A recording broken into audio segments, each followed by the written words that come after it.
हाँ, मैं डॉक्टर नूतन जैन, मुज़फ़्फ़रनगर मेरा वर्धमान हॉस्पिटल है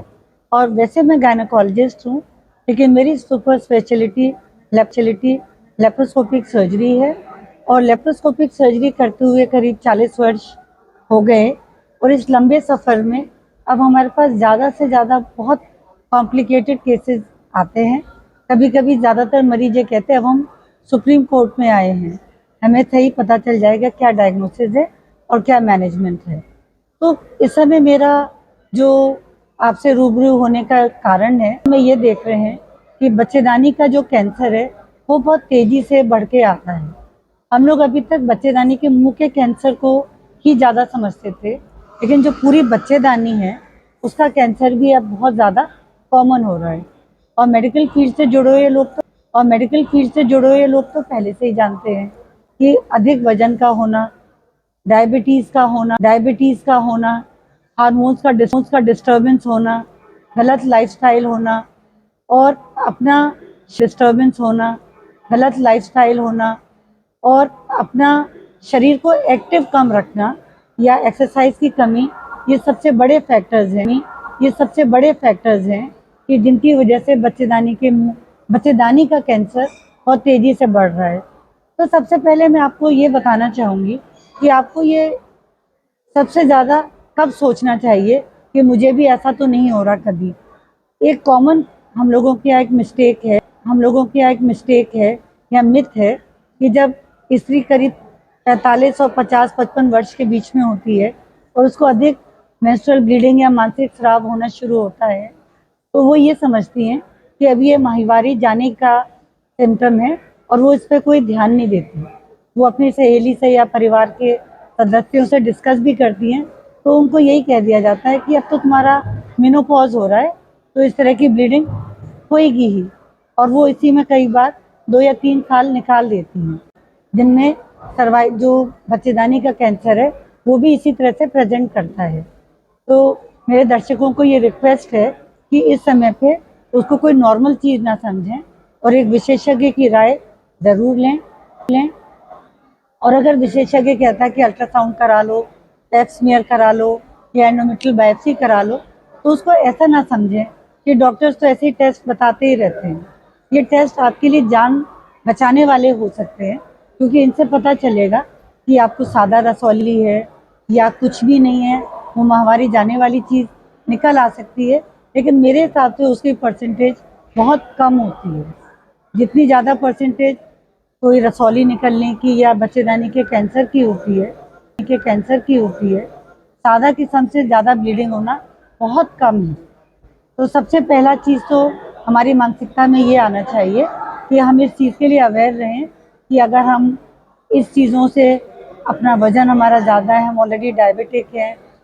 तो सबसे पहला चीज़ तो हमारी मानसिकता में ये आना चाहिए कि हम इस चीज़ के लिए अवेयर रहें कि अगर हम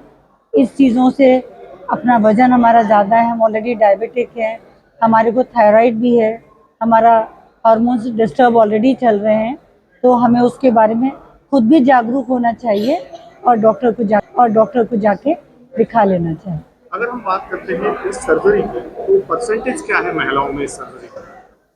मुझे लगता है कि महिलाएं बहुत सारी इस चीज़ को लेके कई बार होम्योपैथी खा रही होती हैं, कभी आयुर्वेदिक खा रही हैं, कभी नीम हकीम के पास जा रही हैं। आजकल कई बार ये सोचती हैं कि हम जो ये बाबा रामदेव वाली दवाइयाँ हैं उनको खा के ठीक हो जाएंगे या पंचकर्मा वाली प्रैक्टिस करा लें। तो इन सब में वो इतना अधिक समय जाया कर चुकी होती हैं कि जब तक डॉक्टर्स पे आती हैं, एक तो डिजीज़ की सिवियरिटी या उसकी स्टेज बढ़ चुकी होती है। इसीलिए अब इन सर्जरीज़ का जो इंसिडेंस है, अगर हमारे पास एक दिन में 12 मरीज़ आएँगे कि जिनको ज़्यादा ब्लीडिंग हो रही है, तो उसमें ये वाली स्त्रियाँ कम से कम 2 या 3 होने लगी हैं कि जिनको, और ये भी हो सकता है कि मेरा सेंटर एक स्पेशलाइज़ सेंटर है, तो हमारे पास ये मरीज़ ज़्यादा आते हों, लेकिन इनकी कमी बिल्कुल भी नहीं है कि अब माहवारी ख़त्म होने की स्टेज है, हैवी ब्लीडिंग हो रही है। तो हर किसी को अपने ज़हन में रखना चाहिए कि हम कभी इस खतरनाक बीमारी के कगार पे तो नहीं पहुँचे हुए हैं। अब इस हम बात करें नई टेक्नोलॉजी, कितनी प्रभावी है, कौन-कौन सी टेक्नोलॉजी आई है सर्जरी करने के लिए और क्या-क्या है? हाँ, मुझे आपका ये क्वेश्चन बहुत अच्छा लगा, क्योंकि अभी तक मरीज ये समझते हैं कि सिर्फ पूरा चीट फाड़ किया जाएगा, पूरा पेट खोलेंगे और फिर मैं बच्चेदानी निकलने के ऑपरेशन के बाद 3 महीने तक आगे नहीं झुक पाऊंगी, जीना नहीं चढ़ पाऊंगी। इतनी ज़्यादा मिथ है उनके में दिमागों में ऑपरेशन को लेके। और सर्जन्स ने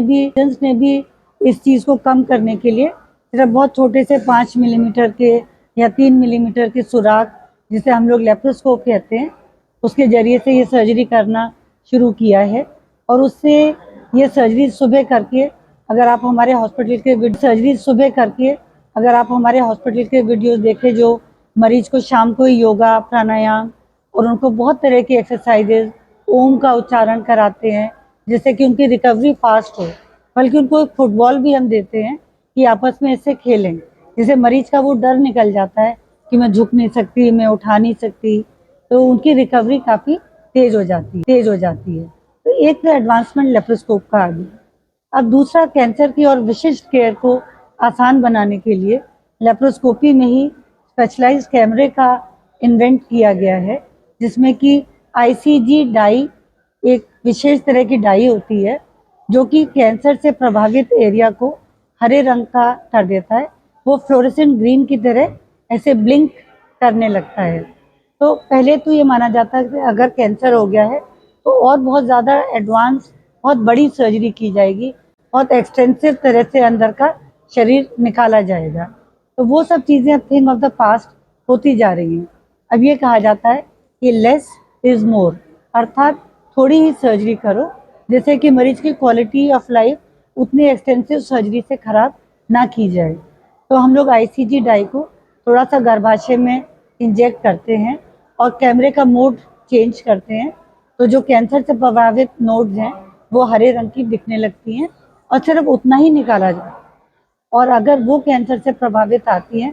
तभी पेशेंट को रेडियोथेरेपी की या कीमोथेरेपी की ज़रूरत है। अदरवाइज नॉर्मल टाइप की सर्जरी से ही पेशेंट का काम और उसकी कैंसर ठीक हो जाती है। बिल्कुल बंद कर दिया है, वो काफ़ी शिथिल हो गई हैं, बहुत कम सेडेंट्री लाइफस्टाइल इसे कहते हैं। हर काम वो नौकर चाकर से कराती हैं, एक्सरसाइज करने का कोई कॉन्सेप्ट उनके पास नहीं है। सुबह उठते साथ ही नाश्ते में क्या बनना है, नाश्ता ख़त्म नहीं हुआ, खाने में क्या बनना है, खाना ख़त्म नहीं हुआ, रात को क्या खाना है, सारे दिन वो खाना बनाना और खाने के मोड में रहती हैं। तो एक्सेसिव खाने पीने से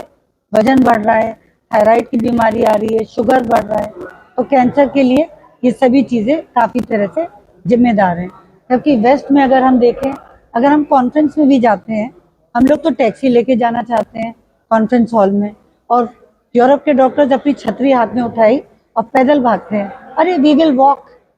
और जब हम उनसे बात करते हैं कि हम 3 टाइम खाना खाते हैं, तो उनका मुंह खुला रह जाता है। कहते हैं सिर्फ एक बार कुक्ड मील खानी चाहिए, बाकी अगर भूख लग रही तो थोड़ा सैलेड खा लो, थोड़ा जूस ले लो, थोड़े फ्रूट्स खा लो। तो हम लोगों का खाना पीना अब वही रोगी काया दे रहा है।